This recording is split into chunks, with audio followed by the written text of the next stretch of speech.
뉴스 속 경제 이슈는 더 쉽고 깊게, 최신 고용 동향은 더 빠르게 전해드리는 고용브리핑 365 시간입니다. 나경련 기자와 함께합니다. 안녕하세요. 안녕하세요.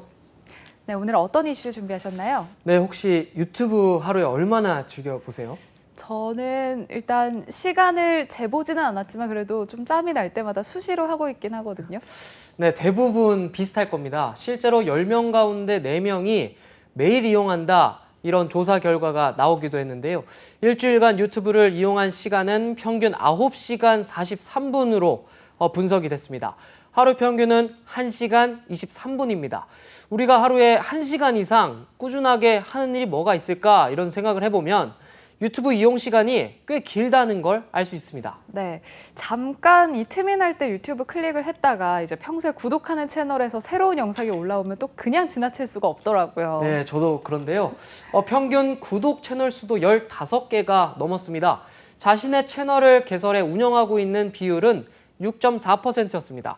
현재 채널을 운영 중이진 않지만 향후 운영 의향이 있다, 이렇게 답한 사람은 39.1%로 많은 이들이 유튜브를 즐기고 직접 운영하고자 하는 의지가 있다는 걸 알 수 있었습니다. 그런데 이런 유튜브가 변심을 했습니다. 그동안 일정 요건을 충족한 컨텐츠만 상업 광고가 붙었는데요. 지난주부터는 모든 영상에 광고가 붙게 되면서 유튜브 배만 불린다, 이런 비판이 나옵니다. 이슈픽에서 짚어보겠습니다. 네, 유튜브 보시는 분들 갑자기 왜 이렇게 광고가 많아졌지 하셨을 텐데요. 인기 채널의 영상에만 붙던 광고가 확 늘어났죠. 네, 사실 끊김없이 영상을 시청하려는 이용자에게 번거롭기만 한 게 바로 이 광고입니다. 그런데 지난 1일부터는 더 많은 광고를 시청하게 된 겁니다.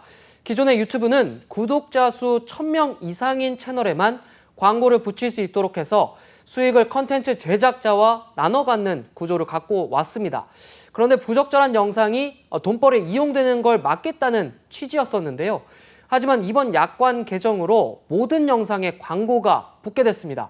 이제 모든 채널에 유튜브가 자체적으로 광고를 넣을 수 있고 발생한 수익은 모두 구글이 가져갑니다. 앞서 지난해 11월 미국 시장에 적용한 서비스 약관 개정이 6월부터 한국을 포함한 전 세계 시장으로 확대된 겁니다. 네, 이용자들은 아무래도 더 많은 광고를 봐야 하다 보니까 당장이라도 광고를 안 보기 위해서 유료 가입을 해야 하나 이렇게 고민하시는 분들이 많아졌을 것 같아요. 네, 구글이 그런 효과를 노린 걸로 보입니다.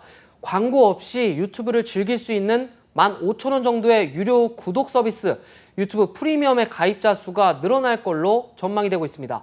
하지만 그 가격 부담 만만치 않고요. 갑작스러운 모든 영상 광고 삽입에 일부 소비자들은 호갱 탈출법을 공유하고 나섰습니다. 네, 맞는 것 같아요. 최근에 SNS를 보면은 이 유튜브 영상 광고 없이 보는 법, 뭐 이런 관련한 정보가 많이 올라오더라고요. 네, 가장 많이 알려진 건 유튜브 벤스라는 별도의 앱을 이용하는 건데요. 이 앱을 통하면 기존 유튜브와 똑같은 사용자 환경으로 유튜브 컨텐츠를 이용할 수 있는데 여기에선 유료 상품을 이용할 때처럼 광고를 제거해서 재생이 가능하다고 합니다.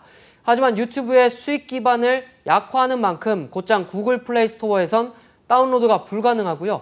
별도의 홈페이지를 통해야 합니다. 네, 그런데 이게 또 별도 앱이다 보니까 유튜브 입장에서는 이걸 그대로 눈 감아줄 것 같진 않거든요. 앞으로 이용하면 문제가 되는 건 아닌지 이런 걱정도 되는데요. 네, 이 가운데 일부는 유튜브의 약관을 명확히 위반하는 행동이라서 이용에 주의가 요구됩니다. 하지만 아직까지 별도의 앱을 통해 유튜브 컨텐츠를 이용하는 것에 대해서 유튜브 측도 엄격한 대응에 나서지는 않고 있습니다. 네, 그런데 유료화되는 게 이뿐만이 아니죠. 유튜브를 운영하는 구글이 무제한, 무료로 제공하던 사진 저장 서비스마저 유료화시켰다고요. 네, 구글 포토의 무제한 무료 저장도 사라집니다. 구글 포토는 2015년 서비스 출시 당시 무제한 사진 저장소로 인기를 끌었는데요. 화질 제한이 있기는 하지만 저장 용량 제한 없이 무료로 사진과 영상을 올릴 수 있어서 전 세계 이용자가 10억 명이 넘습니다. 하지만 지난 1일부터 15기가의 저장 공간만 무료로 제공되고요. 더 큰 용량을 쓰려면 매달 2,400원에서 11,900원까지 돈을 내야 합니다. 네, 이것도 역시나 이 수익을 늘리기 위해서 유료 서비스 가입을 종용하는 거군요. 네, 구글의 통합 저장 공간 구독 서비스 구글 원에 가입을 독려하기 위한 것으로 분석되고 있는데요. 구글은 저장 공간을 무제한 공급할 수 없고 유튜브의 광고주들이 더 많은 고객들에게 광고를 보여줄 수 있게 했다고 밝혔습니다. 결국 이용자가 아니라 광고주를 위해 정책을 바꿨다는 뜻으로 해석됩니다. 네, 그런데 구글도 이런 이용자들의 비판을 모르지는 않을 텐데 왜 이렇게까지 유료화 정책에 나선 걸까요? 네, 유튜브가 동영상 서비스에서 1위 플랫폼이고 구글의 전 세계 모바일 운영체제 시장 점유율은 70%가 넘습니다. 무료 서비스로 이용자를 모은 다음에 수익화에 나서는 전형적인 전략이죠. 여기에 온라인 광고 사업의 수익성이 악화되는 것도 하나의 요인입니다. 이마케터에 따르면 전 세계 검색 광고 시장에서 구글 점유율은 2019년 31.6%에서 지난해 28.9%로 떨어졌는데 같은 기간 페이스북, 아마존 등의 점유율은 2%에서 3%씩 올랐습니다.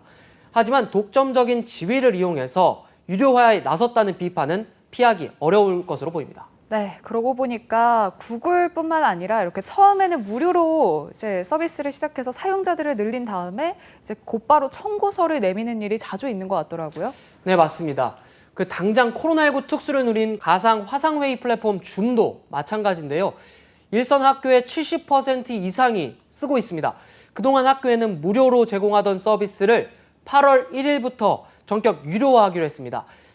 택시 호출 서비스의 80%를 장악한 카카오 모빌리티도 택시 기사에게 월 정액을 받기 시작했는데요.